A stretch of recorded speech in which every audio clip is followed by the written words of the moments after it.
Hello everyone, good evening. কেমন আছো সব? আশা করি তোমরা ভালো আছো, আমিও ভালো আছি। তো আজ ছট পূজার ব্লগ নিয়ে চলে আসলাম। আশা করি তোমরা সবাই পছন্দ করবে, আর প্লিজ তোমরা স্কিপ করবে না। তোমরা একটু আমাকে এইভাবে সাপোর্ট করো। আর যখন আমি বের হই না, তখন সবাই যখন বলে খুব ভালো লাগে তোমার ব্লগগুলো দেখে, তখন সত্যি আমার মনে হয় আমি নতুন নতুন আরও কিছু তোমাদের সাথে শেয়ার করি, না হলে এত কষ্ট করে সব কিছু তোমাদের সাথে শেয়ার করা। তোমাদের যদি ভালোবাসা না পেতাম, তাহলে আমিও এগুলো কিছুই করতাম না। সত্যি তোমরা অনেক সাপোর্ট করছো, আমাকে অনেক ভালোবাসা দিচ্ছ, তার জন্য তোমাদের জন্য থ্যাংক ইউ সো মাচ। তোমাদের সকলকে বললাম। তো আমরা টোটোতে বসে চলে আসলাম। এসে তারপর এখন যাচ্ছি ছট পূজার এখানে, যেহেতু ছট মেয়ে কতটুক জাগ্রত তোমরা সবাই জানো। আর যারা যারা আসো সব সময় তারাই জানো। যখন আমরা স্কুল কলেজে পড়তাম, তখন এতটা সুন্দর করে ডেকোরেশন করতো না। তখন সিম্পলভাবে এরকম কলা গাছ দিয়ে যেরকম ওরা ভিটিটা বানায়, ঠাকুর ওরকম সিম্পল করে করতো। তখন থেকে আমরা আসতাম, কি যে ভালো লাগতো না। আর আমাদের এখানে প্রচুর লোকজন হয়, এবার একটু কম, কিন্তু অন্য অন্য বার যতবারই আসি অনেক লোকজন হয়। আর এবার একটু কমই দেখলাম আর কি লোকজন, কিন্তু ভীষণ সুন্দর করে ডেকোরেশন করেছে, আপডেট হয়েছে না। আর এখন জেনারেশন ওয়াইজ এখন অনেকটা, এখনকার জেনারেশনের ছেলেমেয়েরা তো একটু আপডেট, ওরা একটু সুন্দর করে সাজায়। আর ওদের ছট পূজাটা অনেক বড়। আর সত্যি ছট মায়ের কাছে কিছু যদি মান্নত করা হয় না, এটা পুরা হয়। এটা তোমরা কে কে মানো তোমরা প্লিজ একটু বলবে। আর তোমরা প্লিজ একটু কমেন্ট সেকশনে কমেন্ট করে জানিয়ে দিও, বলে দিও আর কি, ছট মায়ের নাম বলে প্রণাম করে দিও আর কি। সবাই জন্য প্রে করি, সবার যাতে ভালো হয়, সবাই ভালো থাকো, সুস্থ থাকো। কারণ আজকাল মানুষের প্রচুর বেমার হয়ে যাচ্ছে, কত কিছু হয়ে যাচ্ছে। মানে সত্যি 2025টা সত্যি অনেক খারাপ। আমি ভাবি, মানে 2024টা ভাবছিলাম খারাপ, কিন্তু না, 2025টা আরও খারাপ যাচ্ছে আর কি। তাই জন্য সকলকে প্রে করি, সবাই যাতে ভালো থাকো, সবাই হাসি খুশিভাবে মিলেমিশে থাকো, এটাই চাই। আর সবাই এইভাবে পাশে থাকো, সবাই সবার পাশে থাকো। তারপর দেখো আমরা এখানে একে একে করে পাচ্ছিটাতে, আর ওখানে যেখানে পূজা করে ওরা, ওখানে প্রণাম করে নিলাম। খুব ভালো লাগে, খুব শান্তি লাগে মনটা, জানি না কেন এতটা শান্তি লাগে। আর আমাদের ওষুধও উঠে গেছে, তার জন্য সবাই মাও যেতে পারলো। তারপর আমরা জলে চলে গেলাম। সবাই দেখো কি সুন্দর কাপড় টাপড় ইসে করছে, যেটা ওদের নিয়ম থাকে আর কি, তোমরা সবাই জানো।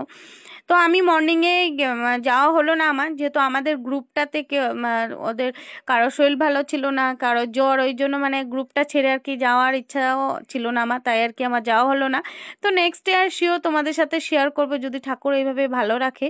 তো এটা যেহেতু আগের দিন আমি গিয়েছি, ওটা কালকের ব্লগটা শেয়ার করছি। আর আজকে মর্নিংয়ের ব্লগটা তোমাদের সাথে, আজকে মর্নিংয়ে আমি যাওয়া হয়নি, একা একা যেতে ভালো লাগে না। আর আমাদের গ্রুপের শরীরটাও কারো ওরকম ভালো ছিল না, আর সবাই না গেলে ভালো লাগে না, তাই জন্য আর কি আমাদের যাওয়া হলো না আর কি।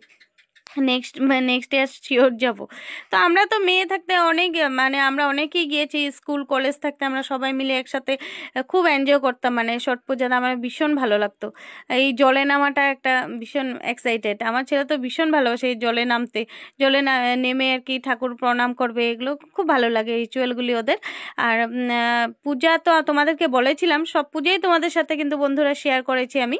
এই পূজাটা বাকি ছিল, ফাইনালি এই পূজাও তোমাদের সাথে শেয়ার করলাম। তো ফার্স্ট টু লাস্ট অনেক পূজা শেয়ার করেছি তোমাদের সাথে, একদম গণেশ পূজা, শনি পূজা, তারপর বিশ্বকর্মা পূজা, দুর্গা পূজা, লক্ষ্মী পূজা, কালী পূজা, ছট পূজা, মানে সব কিছু যা পূজা ছিল সবটাই তোমাদের সাথে শেয়ার করা। এত সুন্দর করে, আর দেখো বন্ধুরা এত সুন্দর করে প্যান্ডেল করেছে না, এখানে বহুত ভালো লাগছে। এবার সুন্দর করে ডেকোরেশন করেছে, এত সুন্দর করে ডেকোরেশন করেছে, মনটাও ভালো লাগে। মার এখানে গেলে সত্যি মনটা মনে হয় এতটা মানে পজিটিভ ফিল হয়। আর সবাই দেখে পাচ্ছি নিয়ে এখন মানে পূজা হয়ে গেছে, এখন পাচ্ছি নিয়ে যাবে, আবার ভোরবেলা আসবে, তাই জন্য আর কি সবাই নিয়ে যাচ্ছে। তো কালকেই শেয়ার করতাম, কালকে এতটা ব্যস্ত ছিলাম, তার জন্য আর কালকে ব্লগটা শেয়ার হলো না, তাই ভাবলাম আজকেই তোমাদের সাথে শেয়ার করি। আর আমাদের টাইমে কি ছিল, আমরা যখন স্কুল কলেজ থাকতে যখন আসতাম, এমন মূর্তি বানানো হতো না। রিসেন্টলি মূর্তি বানাচ্ছে, তো একটু নতুনত্ব করছে, আরও ভালো লাগছে। তো দেখো মূর্তিটা এত সুন্দর হয়েছে না, আমি তো তাকিয়েছিলাম, এত ভালো লাগছে। আর আমি তো ভীষণভাবে এনজয় করেছি। তো তোমরা কে কে গেছো প্লিজ একটু কমেন্ট সেকশনে কমেন্ট করে জানাবে। আর তোমাদের এখানেও কেমনভাবে সুন্দর করে হয় ওটাও জানাবে। তো এখানে পণ্ডিতজির সাথে মা কথা বলছে, যেহেতু চিনাকি তাই জন্য আর কি, অনেক পুরানো লোকজন তো তো কথা বলছে আর কি। তো আর এদিকে আমি একটু নিজেকে উঠিয়ে নিলাম, আর এখানে সবাই প্রদীপ ধূপকাঠি ধরালো, ওটা একটু দেখালাম। তো এখানে তারপর জুবিনদাকে শ্রদ্ধাঞ্জলি জানানো হয়েছে, যেহেতু প্রত্যেকটা পূজা মণ্ডপে জানানো হয়েছে। সেলফি জোন বানিয়েছে, খুব সুন্দর করে মানে ডেকোরেশন করেছে, সত্যি এত ভালো লাগছে না। আর খুব এনজয় করেছি। তো আজকে ব্লগটা এখানেই থাক, নেক্সট আবার কোনো কিছু নতুনত্ব কিছু আসলে আবার তোমাদের সাথে শেয়ার করব।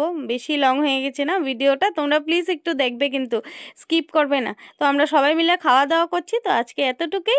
Bye bye.